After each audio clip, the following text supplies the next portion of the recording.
नमस्कार आदाब, आप देख रहे हैं इंडिया फैक्ट न्यूज़। मैं हूँ आपका होस्ट नावेद आजमी। जैसे कि आप जानते हैं, आज है महिला दिवस।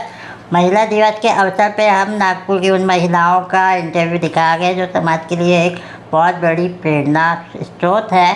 तो आज हम आपको बात कराएंगे प्रियंका अभ्यंकर मैम से, जो कि कथक डांस की मास्टर है। आइए उनसे सीधी मुलाकात करते हैं। प्रियंका मैम, चैनल में आपका बहुत बहुत स्वागत है। बहुत शुक्रिया, बहुत बहुत शुक्रिया। प्रियंका मैम, कथक डांस को ही क्यों चुना, जबकि आजकल लोग वेस्टर्न डांस और भी बहुत सारे कल्चरल डांस है, कथक क्यों? नमस्कार आप सभी के दर्शकों को। बहुत सुंदर सवाल है कि कथक को क्यों चुना।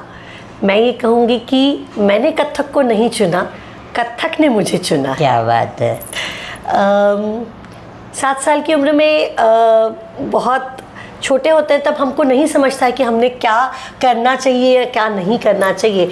तो तब मैं कहूँगी कि मेरी माताजी ने ये बहुत मेरे लाइफ के लिए बहुत अच्छा डिसीजन लिया कि उन्होंने मुझे कथक नृत्य की शिक्षा के लिए मेरे गुरु के पास भेजा। क्या बात है। और आपके गुरु का नाम भी? मेरे गुरु का नाम श्रीमती दीपा बिस्वास, वो नागपुर से ही है। वाह वाह।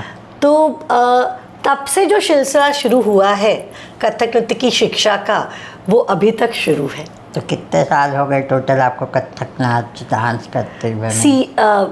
7 साल की उम्र से तो मैं सीख रही हूँ, लेकिन मैंने जब सोचा कि मुझे भी कुछ इस फील्ड में करना है, तो मैं बहुत खुश हूँ कि इस साल मेरी संस्कार कथक केंद्र को 25 साल हो गए हैं। 25 साल? हाँ जी। तो मैं 25 साल से कथक नृत्य की शिक्षा दे रही हूँ। मैं नहीं कहूँगी, मैं कोशिश कर रही हूँ कि मुझे मेरे पास जो थोड़ा बहुत इस चीज़ का मैंने मेरे गुरु से प्राप्त किया है, वो मैं आगे इस पीढ़ी को देने की कोशिश कर रही हूँ। क्या बात है।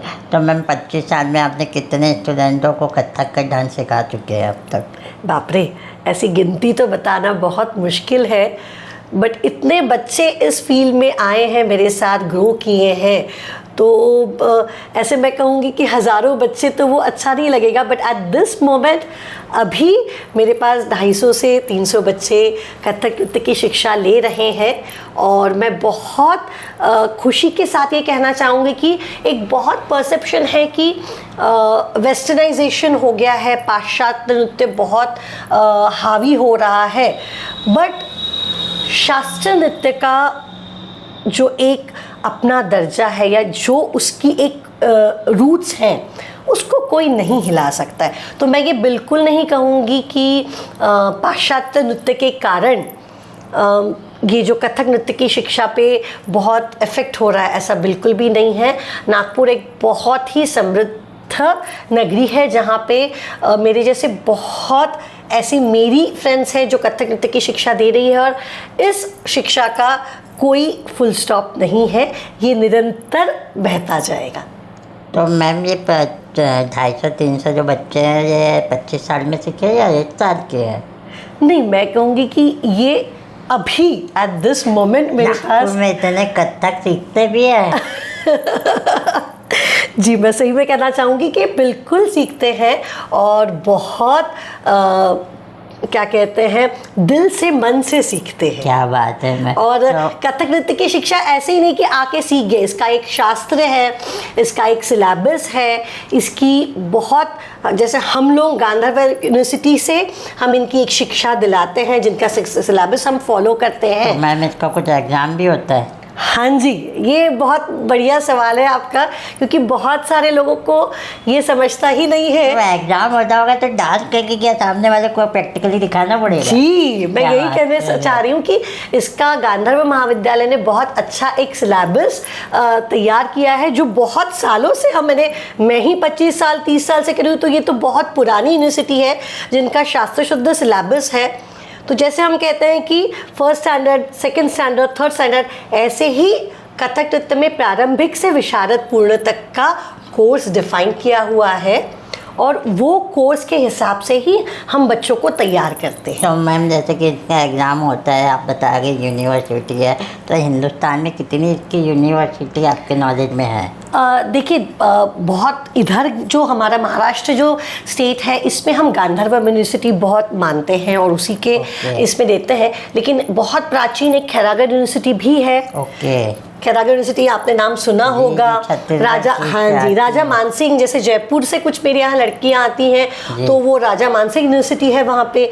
कलकत्ता साइड में भी इसकी 2-3 यूनिवर्सिटीज़ है। तो ये चीज़ काफ़ी शिद्दत से प्रॉपरली की जाती है। तो मैम ये कल्चर आर्ट माना जाता है जहाँ तक मेरे को नॉलेज है। जी। कैसा लगता है आप इसको जिंदा रखे हो, जिंदा आगे बढ़ा रहे हो, कैसे प्राउड होता है आपको, फील कैसा आता है फिर कि इसको मैं आगे बढ़ा रही हूँ? मैं आगे बढ़ाने वाली बहुत छोटी एक कलाकार हूँ। क्या? तो मैं नहीं कहूँगी कि मैं आगे बढ़ा रही हूँ, मैं ये कहूँगी कि मेरे छोटा सा एक, मैंने बोलूँगी कि गैलरी का मेरा एक योगदान रहेगा कि मैं इस चीज़ को, मुझे जो मेरे गुरुओं ने सिखाया है वो आगे बढ़ाने की कोशिश कर रही हूँ इस परंपरा को। पर मैम मैं ये भी देख सकता हूँ आपकी जो कथक है वो आपके रोम रोम में है। आप अभी बात भी कर रहे हैं तो बाकायदा आपकी आंखें कथक में जैसे होती हैं वैसे। ये मुझे लगता है कि हर डांसर मेरे से आपके हाथ भी बाकायदा कथक की तरह जैसे तो ये होता है कि वो हमारे इतने रोम रोम में बसा होता है कि हम बात भी करते हैं तो वो ऑटोमेटिकली हमारे हाथ, हमारा चेहरा, हमारी आंखें, वही भाव हम सिर्फ आवाज़ से नहीं बोलते हैं, हम चेहरे से और हाथों से भी बात करते हैं। तो ऐसे कभी हुआ नहीं कि कोई ना आपके बोला या बाहर आ जाओ कथक के होता है ना, जैसे हमारे घर वाले कहते हैं या हमारे दोस्त लोग भी कहते हैं कि तू बिना हाथ हिलाए बात नहीं कर सकती क्या? अच्छा। ये बिल्कुल होता है, क्योंकि एक नॉर्मल इंसान बात करते समय एकदम ऐसे बात करेगा, लेकिन मैं बात करते समय बात करूंगी कि ये ऐसा हुआ, ये ऐसा हुआ, तो वो एक हमारा एक पार्ट ऑफ लाइफ हो जाता है कि वो सभी जगह हमारी चीज़ नृत्य द्वारा आती है। तो ये हम जैसे जानबूझ के नहीं, वो ऑटोमेटिकली हमारे साथ हो जाता है। बहुत सही है। तो मैम जैसे कि आप बता गए कि लगभग हर साल 250-300 बच्चे आपके यहाँ ट्रेनिंग देते हैं जी, एग्ज़ाम भी देते हैं, तो कोई ऐसा बच्चा जिसको कोई बड़ा अचीवमेंट मिला हो, ऐसा है आपके नॉलेज में? देखिए, एक टीचर के लिए उसके सारे ही बच्चे बहुत प्रिय होते हैं और हर एक जन इस फील्ड में ही कुछ करे, ये ज़रूरी नहीं है। बहुत से लोग खुद की खुशी के लिए भी ये करते हैं, ठीक है, बट पहले की जो धारणा थी कि सिर्फ डॉक्टर इंजीनियर ही एक फील्ड है, एकेडमिकली यही करेंगे तो हम आगे बढ़ेंगे। गत कुछ वर्षों से ये चीज़ बदली हुई है। जी बिल्कुल, और बच्चियाँ इस चीज़ का भी प्रॉपरली यूनिवर्सिटीज़ में जाके इस चीज़ की पढ़ाई कर रहे हैं। तो मैं बहुत प्राउडली कहूँगी कि मेरी एक बहुत अच्छी शिष्या है जो पुणे यूनिवर्सिटी से एमए की है, गोल्ड मेडलिस्ट है। मेरी 4 जो अभी शिष्याएं हैं जो मेरे इंस्टीट्यूट में टीचर्स भी हैं, वो नागपुर यूनिवर्सिटी से एमएफए कर रही हैं, तो इस चीज़ में वो मास्टर्स कर रही हैं। और मेरी कुछ विद्यार्थियां ऐसे भी हैं जो एमबीबीएस कर रही हैं, इंजीनियरिंग कर रही है, बट कथक नहीं छोड़ना चाह रही हैं।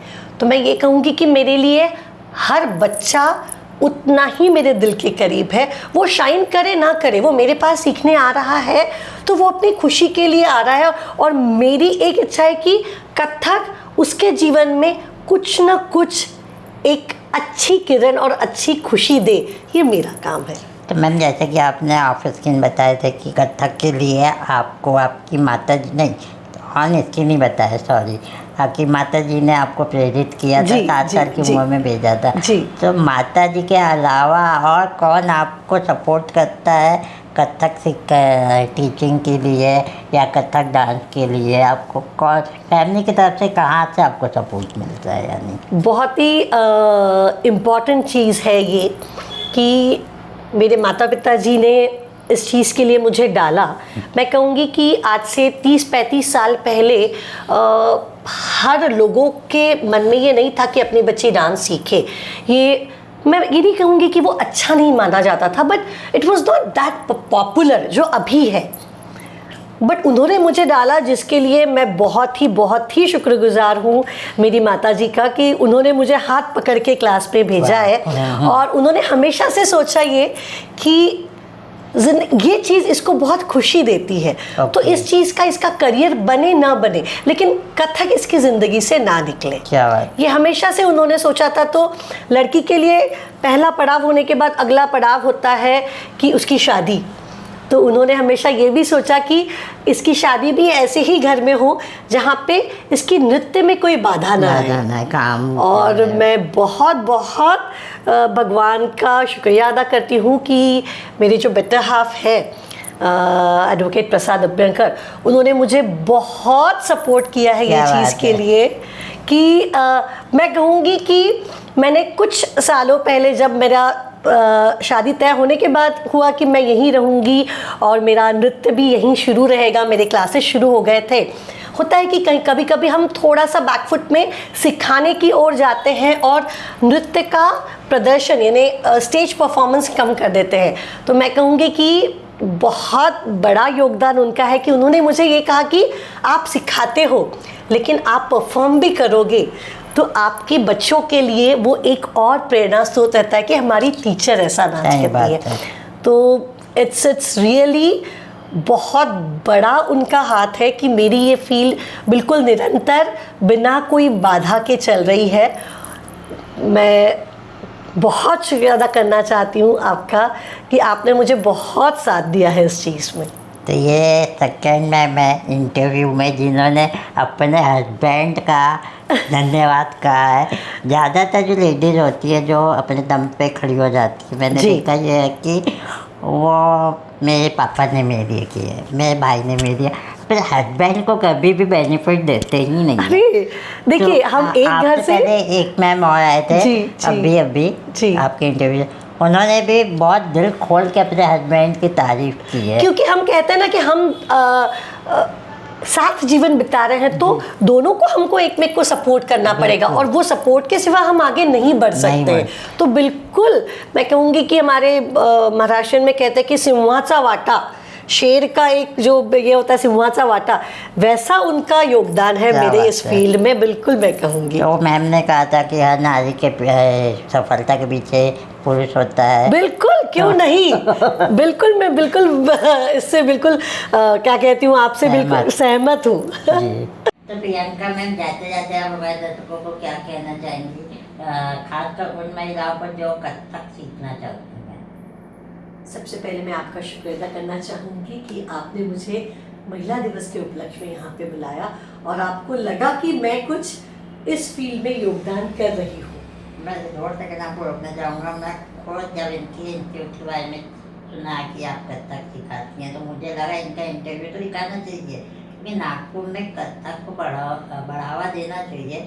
पर मन में यही था कि सवाल क्या पूछूंगा, पर इनसे मुलाकात करने के बाद इतने सारे सवाल और निकल के आ गए। और अभी काफी कुछ बच्चे हैं, तो अब इनको अगली बार और बुलाएंगे। तो और क्या कहना चाहेंगे मैम आप? मैं यही कहना चाहूँगी कि महिला दिवस है तो बहुत सी ऐसी महिलाएं होती हैं कि जिनके दिल के किसी कोने में ये चीज़ होती है कि हमने बचपन में ये नहीं किया। तो कुछ भी शिक्षा प्राप्त करने की कोई सी उम्र नहीं होती। क्या बात है।